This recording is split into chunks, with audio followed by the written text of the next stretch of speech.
If you are a camera club member, and if you've seen only a few competitions, you will have seen what I'm about to describe. You would have seen it at least once, probably more than that. Joe Bloggs, a camera club member, has had a trip to the zoo and been lucky enough to capture dozens of shots of the meerkats. Now, Bill is allowed to submit 2 images into the monthly or weekly competition, and he's so pleased with the images he shot from the zoo that he submits 2 meerkat pictures into the same open competition. Now, what's going to happen in this competition, almost for certain, is that the strongest of the 2 images that Joe Bloggs has submitted will overpower and discard the weaker one, no matter how good those 2 images are.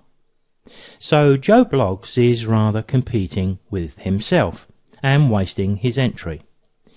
An argument could be, well, if winning isn't the important part and the critiquing is, what's the problem? What can a judge say about the second of 2 similar images that they haven't already said about the first? So the one part of the competition that could have been a benefit to Joe Bloggs, the critiquing, has been wasted, and it's also boring to his fellow club members too. In any competition, it's better for everybody if members exercise some variety of subject matter when they select their competition entries. It's better for you, your club members, and also the judge. Don't submit 2 seascapes, no matter how good they are, and even if they were taken years apart. One good seascape is going to compete with the other seascape. Enter 1 seascape and 1 natural history, for example. You can't get a wider separation of subjects here, and then you get the benefit of the judge's remarks for 2 wildly different images and approaches to your photography. Even in set subject competitions, just a little thought will ensure you select 2 completely different images, but both meeting the subject. And here we have an example of those. This is from one of our set subject competitions called A Different Angle. Now, I had lots of these low angle shots of Narrabeen Jetty, and some of them are quite nice. But I varied my entry and selected 2 completely different images. Now, it's not so uncommon, is it, for us to go out to take some pictures, get a little bit lucky with the content and the lighting on the day, and therefore we come back with more successful pictures than we generally do.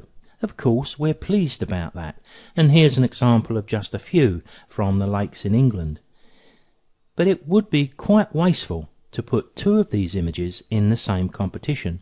If you really do have 2 really great images, then separate them by a few months. Put 1 in January and 1 in June. Your photographic interest may be natural history, but don't submit 2 birds into the same competition. Doesn't make any sense for all of the reasons I've already described. Now, as you can see from this batch of images, I turned up at Noosa National Park one evening and got lucky with the light. I got lucky with the surf, leaving me with that lovely beach with just wet sand reflecting the light. But I just chose one of these to submit to the competition.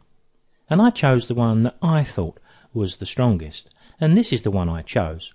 And I chose this one because you've got this natural stepping stone with getting slightly smaller in stones until you reach the surfer just in front of the setting sun.